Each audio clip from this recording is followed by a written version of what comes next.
stonks because there are meme stocks that are back, and one of those stonks is up over 100% in the last couple hours. We'll tell you what that is on the rest of today's Rebel's Edge. Bang.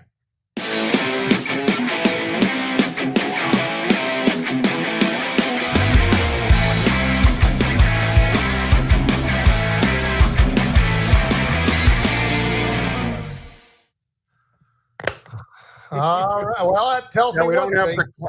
Yeah, the clapper ain't with you. Nope. I left it back down there in Puerto Rico, Pete. That is Pete Najarian, by the way, folks. At some forest in an undisclosed location. And we're delighted that you've chosen to join us today. We're going to give you the macro minute, some fantastic futures stonks, and some sports too. Do they have any stunk type acronyms for sports, Pete? They probably do. I just don't know what they are. Well, let's dive into the macro minute then. And I'm going to say it's our old friend, Pete, Howard Lutnick. He is, of course, the Commerce Secretary. He is the former chairman, CEO of Cantor Fitzgerald. And he's emphasizing that August 1st is a hard stop. He says that deadline is fixed. And if you don't have a deal with Trump by then, they're going to hit you and hit you hard. And the EU leaders are already starting to panic, Pete. They're saying, well, we don't know if we can get something done, so we got to have our countermeasures ready. Just do something, you morons. Putting countermeasures up will only hurt you guys more, but I guess they're going to do what they're going to do, Pete. You'd think that they'd learn just from the last couple of months, right, and how things really went. Obviously, it went south early, but they've come back pretty good to record highs almost every single day. So, yeah, you'd think that they'd wake up. I was going to go there with you, John, on the tariff thing, but I'm not going to now. So what I'm going to say is this. It's a big week for a lot of different stocks that we talk about all the time, whether it's Intel or Tesla or Google or IBM. We have a long laundry list of tech names that are going to be delivering their earnings this week. So, yeah, the kickoff of earnings has started. We've had the financials, and now we're starting to get heavy into the tech. Yep. Well, let's talk a little futures, Pete. Fantastic futures. And it seems all you got to do is own some Ethereum or Bitcoin, and your stock goes up. It's not quite that simple, but it's pretty close. Because if you look at Trump Media Group today, Pete, symbol DJT, just like the president's initials, they bought $2 billion worth of Bitcoin and other crypto. And for that reason, the stock popped by as much as 7%. It's holding on to about a 5.5% gain. But get this, Pete, 17 million shares in the first 3 hours today versus 7.8 million on a normal day. So that gives you an idea that people don't want to be on the short side of names that have Bitcoin in them. Yeah, you're right about that. We've been talking about all these names. We're going to talk about more as far as investments and into the Bitcoin world. Silver, I think, is a pretty interesting one today, John. Gold also is interesting. Gold's trying to get back up to that 3,400 level. But I look at silver. It's at the highest level, John, it's been since December of 2010. So it's made one heck of a run. It's sitting there pushing and pressing on that 39 level. We'll see if it can get up and maybe through that, like we'd seen before with some of the new highs that we'd seen when gold was making that kind of a move. The other thing I'll just say real briefly would be the volatility index. Talk about really tight. We've been between 16 and 18, we'll call it, for the last almost 4.5 weeks. So very, very, looking at that volatility, it's getting tighter and tighter and tighter. Now, does that mean anything necessarily bad? Absolutely not. But it just shows you that we've really started to see this volatility get pressed down and pressed down. And here we are in a very, very tight range. Well, let's dive into some stocks, Pete. We'll hit the stocks first, and then we'll hit the stonks. The stocks, because, by the way, folks, a stonk is something that basically it's got memes all over it. So, for instance, Reddit, Twitter, any of the social media, in particular, of course, Reddit, people are talking about these names. And they tend to become meme stocks because people just start memeing the crap out of them, Pete. And this one is not one of those yet, but it is a stock, XYZ, also known as Block, that was founded by the guy that created Twitter, Jack Dorsey. And he has Block as well. And Block is a company that's got like the Cash app on it and other things. They've been part of Bitcoin for a long time, Pete. But here's the thing. They're going to replace Hess in the S&P 500 because both Hess and Chevron are in the S&P 500. They're going to do a merger, of course. And because that merger was more or less blessed last week, on Wednesday, Block is going to replace Hess. Well, they've also got a lot of Bitcoin. So they got a lot of reasons that the stock's moving up, Pete. But what I'm kind of surprised by is that as many billions of dollars are in this company, it's a $48 billion company. They only own about $1 billion worth of Bitcoin. I'm surprised, given how much everybody else has put into their companies, whether they're worth just a couple billion or whether they're just trying to crack that unicorn status. Yeah, although $1 billion is still a real number. I mean, we get thrown these numbers all the time, right? And after a while, you just kind of become numb to it. But $1 billion of that are the assets that they've got. I think it's pretty impressive. It's 6% of their market cap, like you were just talking about. How about this Baird news as well? Baird basically sort of finally stepped up to the plate, John, and they said, hey, look, our price target has now gone from 76 to 84. And I think that was a very smart move because it's already above that 76 level. We're sitting there at about 78, 79 this morning. We're talking about a stock that has been as high as 99 in the last 52 weeks, but it's well off of that now. Call it $20 off of that. I think we're going to see some moves that are going to probably elevate this even more because of what they're doing, like so many others where they're investing in that world of Bitcoin or Ethereum. Seems like the big two dominate that whole thing, but they also have an outperform rating on them as well, John. So I think that the fact that they're going to the S&P, sure, that gave them a pretty good lift. I think also a lot of people probably didn't even know until now that, what kind of investment they really had in Bitcoin. So the fact that they've got $1 billion worth of it, that's not so bad. I'd say they're doing pretty well with it too. Yeah, well, Pete, the Trump media stock, it's only about a $5 billion company. This company is 10 times its size. Yeah. It's almost $50 billion. So that's why I'm saying I'm surprised Dorsey didn't take a little more of some of that cash because he's been a believer for a long time. Yeah. Might be a reason to hold on to your longs in Block because I bet he has been buying, Pete. That's just an inkling I have. And by the way, speaking of buying, they were buying upside calls. The stock was just below 70. They were buying September 70 calls, and they've still got time because here it is, July. They've still got August and then September, 2 strong months before those calls expire. They're pretty deep in the money now, Pete. Like you said, they're nearly $10 in the money, and they're trading $12. So not too bad. Not so bad.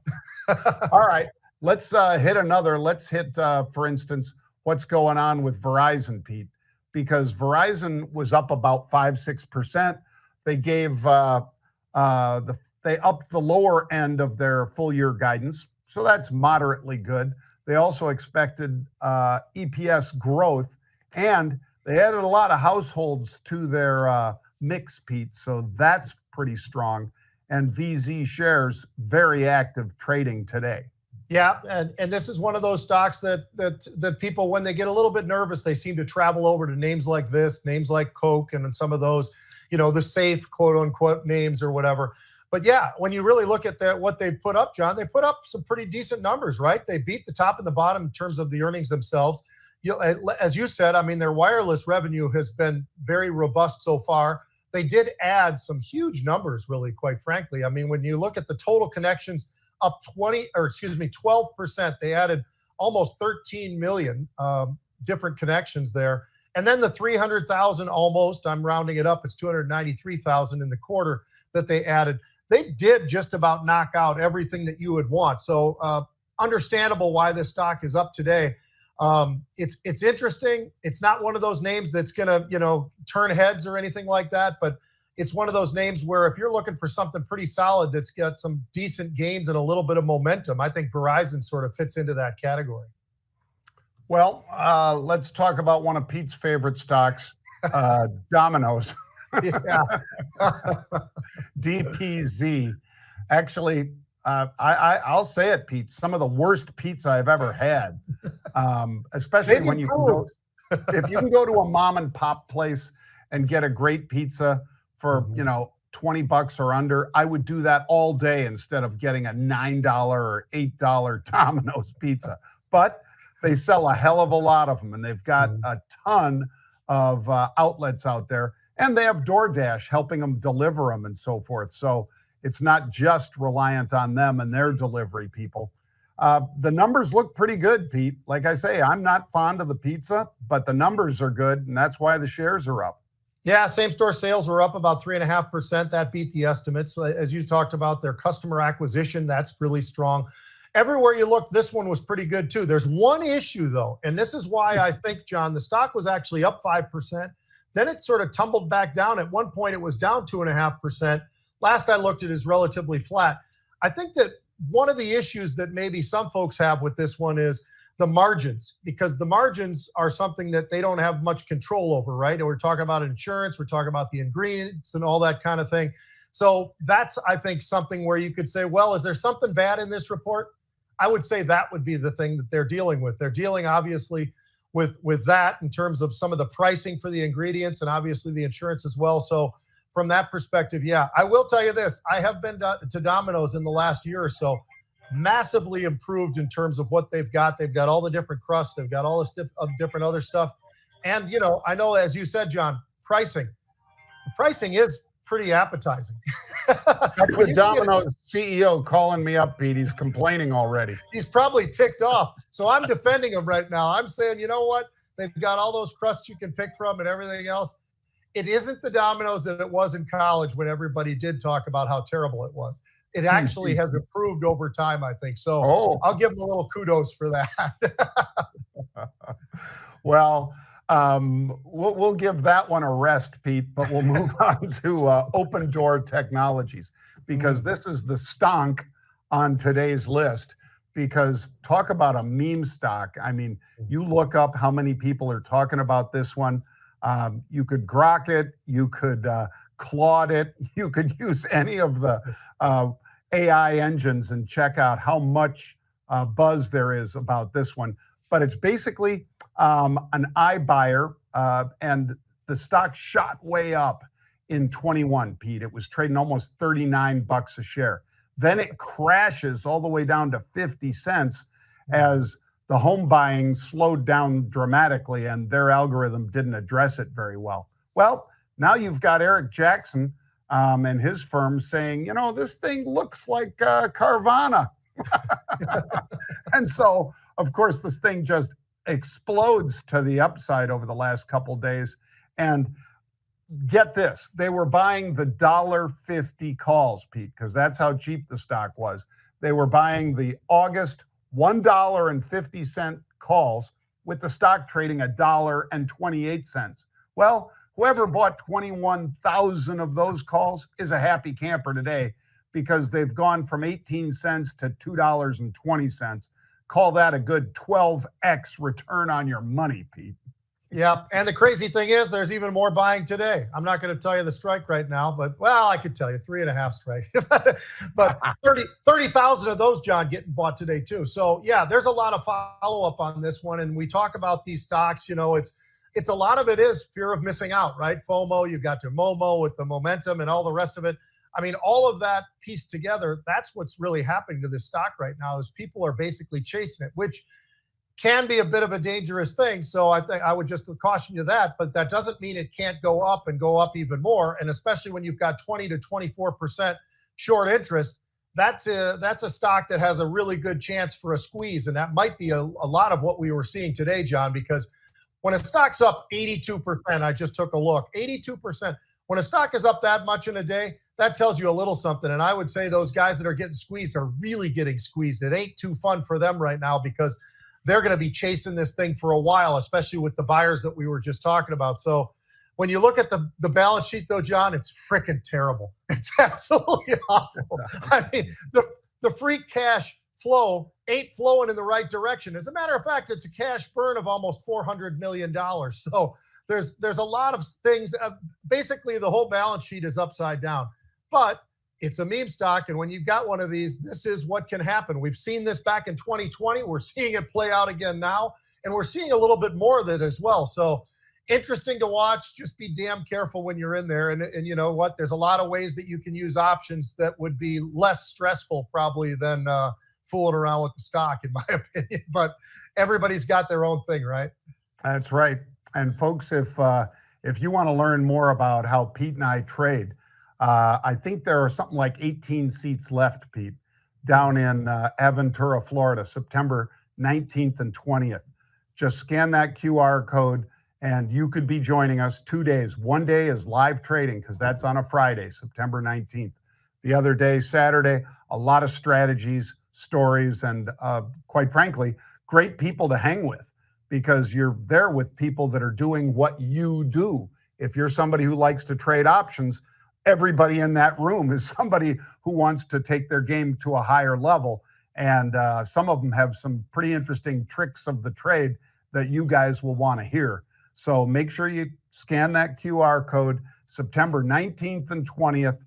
We will be out of these seats shortly, folks. It's only 120 people. So scan the QR code now. All right, Pete, I know you're going to love this one because this might be the gaudiest, some might say beautiful ring ever created for a championship. This is the Eagles Super Bowl rings, which were just unveiled. And you got to see this video to get a feel for what it really is. Eagles Super Bowl 59 rings were unveiled tonight, and they might the only be people who don't like this ring, ever. Dallas Some simple Cowboys. Facts and observations here. The Eagles two Lombardi trophies that they won in Kansas City too, probably. are on the Well, top. they The got Super Bowl pumped. LIX logo They've at least on the been side there. with the score of the game, 40-22 at the Superdome Dallas in has New been Orleans. since what? The Chiefs It's stat been a little padded while. late in that game to make the score look closer. Look at how cool that is, On John, the with inside, MVP the thing scores there. of all the Eagles about the playoff inside, victories Pete? against the The Packers, scores of all the Rams, games. Commanders, and They Chiefs. thought of with Nick everything. I mean, Sirianni's you know, famous every time saying you and think, team well, what else motto, could they tough, possibly do? detailed oriented. That. The coolest part The about these wings. rings, there's a button on them, and when pushed, the eagle wings extend off of the ring. That's it's crazy a as literal hell. ring That- with that wings is just on the top of the crazy. wings. Another Sirianni saying that became a Saquon Barkley favorite. You can't be great without the greatness of others. What do you think of these rings? The Eagles are champs. Now they can celebrate it with gaudy. some hardware. But- Very, very cool. But who wouldn't want that? If you're a player, if you're a baller, John, in any sport, tell me you're not looking at that ring going, if you were 2 years ago and you got whatever ring you got, you look at this one, you go, damn, that was nice. Yeah. I think sure even they're Jerry all- Jones is like, I got to admit, that thing's damn nice. God, that one is sweet. It is That's sweet. pretty cool. And Yep. that was one of the most statement-packed Super Bowls I've ever seen, too, Pete, because Yeah. Sirianni's team, they just beat them. Yeah. You know, just beat them. It was an impressive thing to behold. All There's right. a lot of them at the ESPYs, by the way. I saw those guys at the ESPYs the other night, and Sirianno, and obviously the big tackle who was also on, you know, the one with the face, the singing one or whatever. Yeah. Just cool. Yeah. So anyway, let's just jump into it, John. I thought, you know, it would be kind of fun because we're really getting close to college football starting, NFL camps and all the rest of it, and things are starting to kick off just a little bit. I was messing around with some of my buddies in San Francisco who are parts of the 49ers, and they're getting everything ready there and all that kind of thing. So, but without going all the way to the NFL level, why don't we do the college level? This might be, John, one of the deepest in a while. And I know almost every year we say this about the quarterback class, but here's some of the folks that are there for the class of 2025. And they're going to, some of them are just a year or two out of high school, for crying out loud. Lenoris Sellers, the kid's from South Carolina.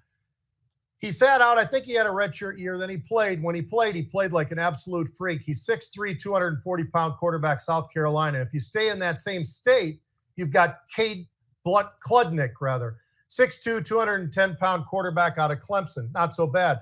Here's the guy that I saw in person that I got to tell you, you know, they're normally not somebody known for the big-time quarterbacks or whatever. Every once in a while they are. But Drew Allar from Penn State, at 6'5" and 240, and I stood next to him on the sideline, John. He's all of that height and all of that weight. He's a big old hoss.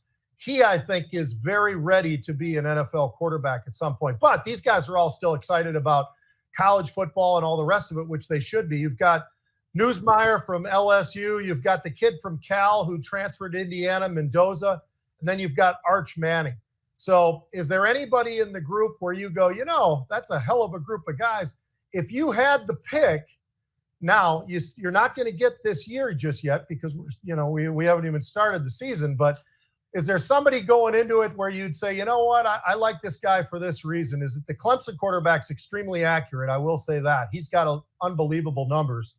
But the sheer size of Mendoza, the kid who left Cal for Indiana, he's a big one at 6'5", 2.25. And then you've got Drew Allar. Who do you like the best going into the college football season? Well, I do give that Fernando Mendoza a big thumbs up, Pete. Not just because I'm a homer and he was at Cal, but also because, he's got the size and he played on the West Coast. And West Coast quarterbacks are just built different, I think. I mean, so. Tom Brady was a West Coast quarterback. Don't forget, folks. Aaron Rodgers, West Coast quarterback. Obviously, there are great quarterbacks that come out of the South and the Southeast, and I guess to some extent the East as well, because Pittsburgh, one of the greatest quarterbacks ever, played at Pittsburgh and almost took a Super Bowl in his rookie year and then never went back. Never sniffed a Super Bowl after that. That was so sad because, God, he was a special player. But this Mendoza, I mean, he's only 21, Pete, so could he be, even a little bit bigger and stronger? The answer is, of course, yes. If they keep him healthy at Indiana, this kid could put up some real numbers. So that would be my pick on your group, Pete. I think so, too. I like him. I think Allar is pretty great. Sellers is a guy that I haven't seen enough of because South Carolina just doesn't have the national coverage that a lot of the other names do. But everything I've read about and the little bit I've seen him, he looks like a baller already and ready to go. So that it makes it pretty fun, and I think it's pretty cool how good these quarterbacks are, especially coming out of high school. These guys are what used to be guys coming out of college. I mean, it's amazing how what they do. All right, we're going to go to a sport that we don't talk about very often, John, but I thought we could kind of kick around some of the ideas here with golf. So Scotty Scheffler, there's a lot of people talking about this. This isn't just me just pulling this out of nowhere, but is he potentially better than Tiger Woods? I'll stop there and say this. He doesn't have the same length of time of all the greatness that he's had Tiger yet. But in the last 100 weeks, John, he's been the number one golfer in the world. So that says a lot about who he is, where he is. He's very calm. He's not that guy who's going to be really colorful and all the rest of it. As a matter of fact, some people get him criticism because of that. But he's already got 4 major championships. And yesterday he won by 4 strokes in that Royal Portrush. This guy's just unbelievable, though. I mean, he's head and shoulders above the rest of the crowd right now. And there's a damn good crowd behind him. But it seems like everything he enters, if he's not on the very top, he's damn close to the very top. And every once in a while, we know somebody gets hot and they get up there and they win one. But this guy's playing pretty good. I feel like he could, I would address it this way.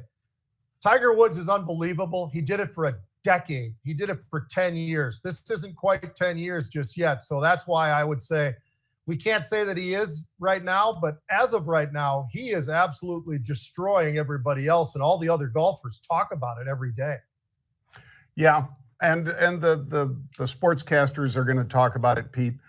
He is chasing Tiger, just like Tiger was chasing Jack Nicklaus and so forth. Yep.